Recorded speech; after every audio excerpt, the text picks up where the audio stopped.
In these problems, we are finding higher order derivatives of some functions with sine and cosine.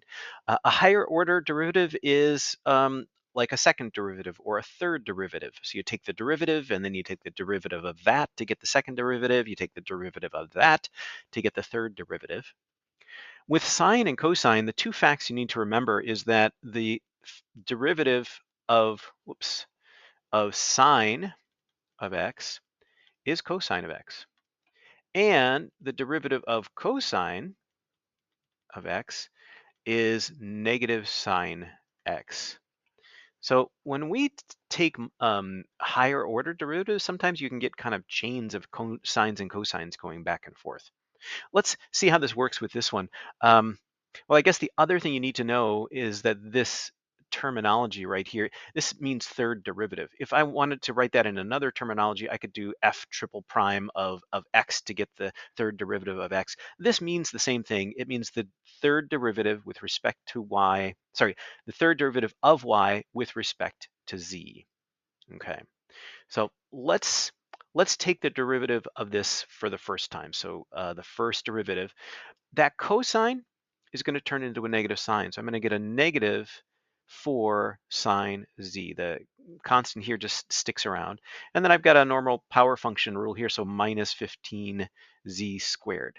Now that's the first derivative. So this is d1. How about d2? So we'll take the derivative again. The derivative of sine is cosine. So I'm going to have a negative 4 cosine z. And here, 2 times 15 is 30, and just plain old z. And now let's do it again. Take the derivative of that to get the third derivative. So the derivative of the cosine is negative sine, so that's going to cancel out that negative sign. I'm going to get 4 sine z, and just minus 30. That z, the is a exponent is a 1, and then it goes down to 0, so the z disappears. So our answer is 4 times the sine of z minus 30. Okay, let's try another one.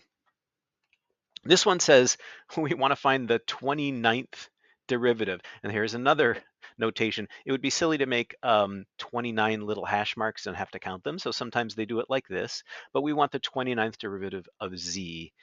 How are we going to do that? That sounds like it'll take us forever. However, with sine and cosine, they start to go back and forth and a pattern emergence. So they're actually giving you a hint here. Find the pattern. So take a few derivatives, find the pattern. So let's try this. How about the first derivative of z? It's going to be, well, the derivative of the cosine is the negative sign. So negative 2 sine z. The second derivative is going to be, well, that's the sine, derivative of sine is cosine. So negative 2 cosine z. And then the third derivative, well, the derivative of the cosine is a negative sign, so that's going to cancel this negative. So we're going to get 2 sine.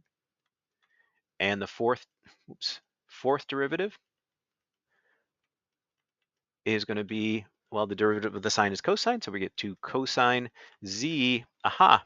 Now you can see we're back where we started. And if I take the fifth derivative, it'll be up here. So this would be the fifth, this would be the sixth, the seventh, the eighth, and so forth.